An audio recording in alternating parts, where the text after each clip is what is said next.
They did not kill him quickly. A jolt ran through Mithridates of Pergamon's body as the chariot lurched forward. Ropes bit savagely into his limbs. In an instant, he was yanked off his feet, face smacking the unforgiving stone road. His scream was lost in the thunder of hooves and wheels as his body was dragged through the dust and blood. This was no swift execution. It was a carefully orchestrated spectacle of agony. That mangled figure tied behind the racing chariot had once been a prince and an ally of Rome. Mithridates of Pergamon was no ordinary victim. He had been celebrated for coming to Julius Caesar's aid and was even rewarded with a king's crown. Yet now, he was suffering one of the most brutal punishments in Roman history. How did a friend of Caesar end up literally torn apart by Rome's wrath? To find out, we must step back to the beginning of his downfall. Just a few years earlier, Mithridates' star was rising. He was born the illegitimate son of the infamous Mithridates the Great of Pontus, giving him royal blood and an iron will. In 47 BC, Julius Caesar found himself in desperate straits, trapped and under siege in Alexandria. Mithridates of Pergamon answered Caesar's frantic call for help. He marched across the Middle East at the head of an army, fighting his way to Egypt. In fierce battles on the Nile, Mithridates helped save Caesar, crushing the forces of Pharaoh Ptolemy XIII. Caesar, grateful for this critical rescue, rewarded the young warrior lavishly. In the aftermath of Caesar's victory at Zela, he placed a crown on Mithridates' head, making him king of the distant Bosporan kingdom by the Black Sea. That kingdom, however, came at a price. Mithridates was now a stranger ruling a far-off land. The Bosporan throne had belonged to others before him, most notably to Asander, a local warlord who had expected to rule. Asander was married to Mithridates' own niece and had been left in charge until Caesar replaced him. Caesar's decision to favor Mithridates ignited a seething grudge. Many in the region saw Mithridates as a Roman puppet, an outsider propped up by foreign legions. While Caesar lived, his new king was safe. The might of Rome's greatest general stood behind him, but everyone knew the situation was volatile. Old rivals like Asander waited patiently, nursing their resentment and watching for any sign of Roman weakness. In 44 BC, that weakness came. Julius Caesar was assassinated in Rome, stabbed to death in the Senate. Overnight, Mithridates lost his powerful patron and protector. The Roman world was plunged into chaos, as Caesar's allies and enemies erupted into civil war. In the east, alliances shifted like sand. Suddenly, Mithridates of Pergamon, a man who owed everything to Caesar, found himself very alone. To the new Roman power brokers, he was expendable, just another regional king whose loyalty was uncertain. Rome's Senate had little interest in honoring Caesar's promises, and to Asander, this was the moment long awaited. The crime of Mithridates, in the eyes of his enemies, was simply that he held a throne they felt he didn't deserve. Asander moved quickly. He rallied his forces and supporters, proclaiming himself the true ruler of the Bosporus. Some say he even reached out to Caesar's assassins or other Roman officials, positioning himself as a more reliable ally. Whether or not Rome explicitly sanctioned it, no legions came to save Mithridates when Asander launched his rebellion. The Bosporan kingdom became a battlefield. Mithridates fought desperately to keep his crown. He had tasted power and wasn't about to surrender it without a fight. Skirmishes and sieges raged along the Crimean coast. The air was thick with the smoke of burning villages and the dread of impending doom. But this was not enough to seal his fate until one act changed everything. Caesar's death had removed any hope of rescue, and Mithridates' forces began to falter. In a decisive clash outside the capital city, Asander's army overwhelmed the loyalists. Mithridates was finally captured, betrayed, and bound in chains. The moment he fell into his enemies' hands, his fate was sealed. There would be no mercy. Asander wanted not just victory, but vengeance, a statement to all who had defied him and to the wider world of Rome. The pretender king would die in unimaginable pain. They dragged the defeated Mithridates before a jeering assembly of soldiers and local citizens. There was no formal trial. His guilt had been decided on the battlefield. Stripped of his royal regalia and bruised from combat, he stood battered and proud, knowing what kind of end likely awaited him. The punishment decreed for him was straight out of nightmares and ancient legend. At dawn, Asander prepared a spectacle of execution that people would shudder to remember. They would make Mithridates' death echo the myths of Troy themselves. Achilles, in Homer's epic, had dragged Hector's corpse behind his chariot out of vengeful rage. But that was a dead man. Now, the executioners intended to drag a living man to pieces as the ultimate show of dominance. Mithridates' arms were yanked behind his back and tied with thick rope. His ankles were lashed together and fastened by a long rope to the rear of a heavy war chariot. Some accounts say he was stripped naked, his royal purple robes torn off, leaving him shivering in the morning cold and utterly humiliated. The wheels of the chariot were caked in mud and pebbles from the road. Soon they would be caked in blood. A tense hush fell over the gathered crowd. Soldiers stood at attention, and townsfolk craned their necks, both horrified and morbidly curious. Mithridates, battered but defiant, refused to beg. He locked his gaze on the horizon, perhaps praying for a quick end. With a crack of a whip, the horses jolted forward. At first, they trotted, pulling Mithridates along on unsteady legs. He stumbled, desperately trying to stay upright and keep pace, his bound arms flailing for balance. But within seconds, the pace quickened. The chariot broke into a canter, and Mithridates lost his footing. He fell hard.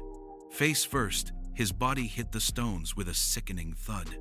Gasps rippled through the crowd as he was suddenly wrenched off the ground and dragged. The chariot driver spurred the horses faster. Now Mithridates was bouncing and sliding across the rough road. His scream of pain cut through the air until a harsh impact silenced it into a choking gasp. His chest and face were ground against gravel and cobbles. Skin shredded away, bright blood smeared the path. Every jolt of the wheels sent a new crack of bone echoing off the city walls. Onlookers could hear his body scraping, an awful wet, grinding sound over the pounding hooves.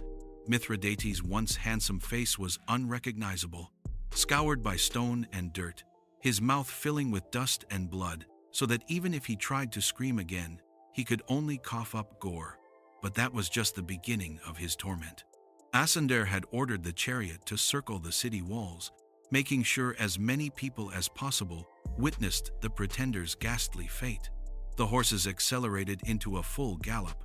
The driver deliberately swerved close to the stone ramparts, causing Mithridates' flailing body to slam against the wall at corners. The crowd's initial murmurs turned to cries of horror. Some covered their eyes. Others could not look away from the unfolding nightmare.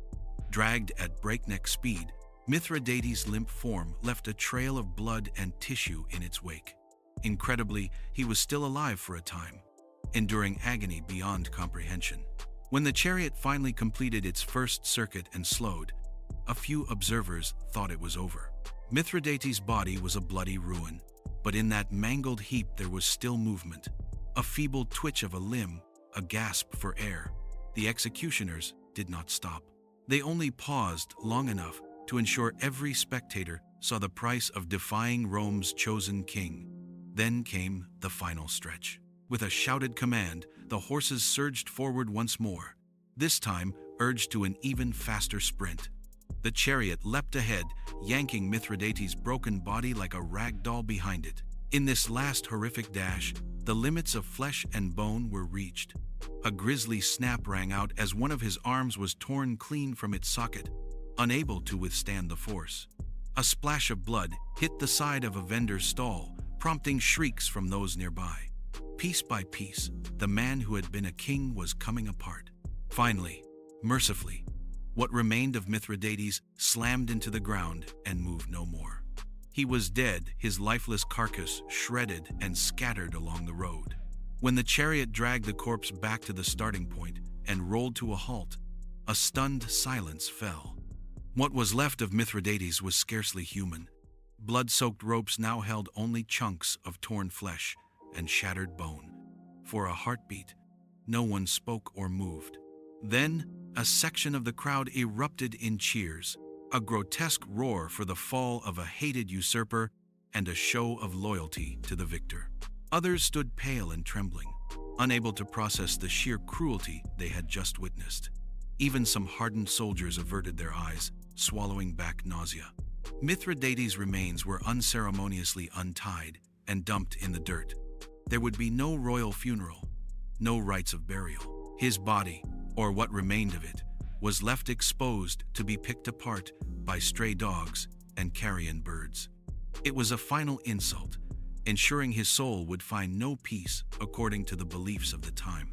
In the aftermath, Asander had his revenge, and his throne secured through terror. The gruesome execution sent a message louder than any proclamation. This is what becomes of those who challenge Rome's order, or the man who now ruled with Rome's blessing. Word of Mithridates' appalling fate spread quickly through the ports and trading posts of the Black Sea. Traders, travelers, and trembling messengers carried the tale to distant lands. In taverns from Greece to Syria, people spoke in hushed voices of the king who was dragged to death behind a chariot. Fear gripped the region. Any lingering supporters of Mithridates, if there were any left alive, melted away into silence. No one dared to raise a hand against Asander after seeing what happened to his rival. The Bosporan kingdom remained firmly under Asander's control, and in time even Rome's new emperor, Augustus, formally recognized him as the rightful king. By all accounts, the savage punishment achieved its purpose: total intimidation. Not a single rebellion or pretender troubled Asander for the rest of his reign. Yet the horror of that day also left a scar on the collective memory. Parents would whisper warnings to disobedient children about the terrible fate of Mithridates.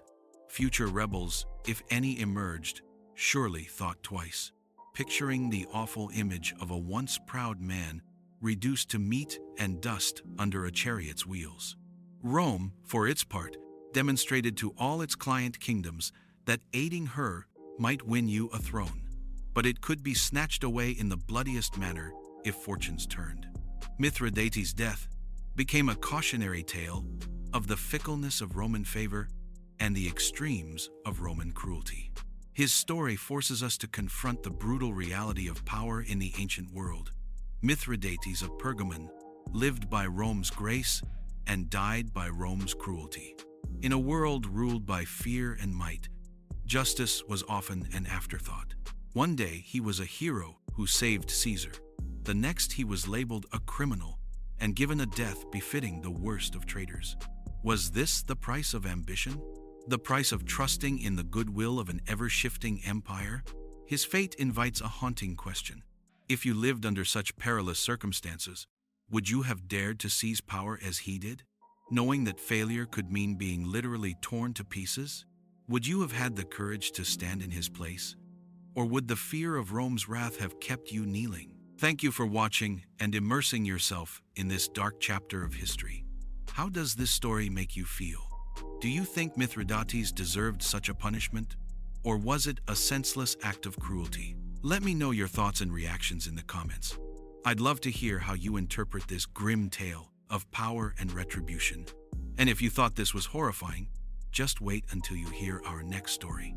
In the upcoming episode, we'll delve into the fate of a man whose intestines were pulled out while he was still alive, a punishment even more nightmarish. Make sure to subscribe and stay tuned, because the darkest stories of history are often the most compelling. Until next time, stay curious and stay safe.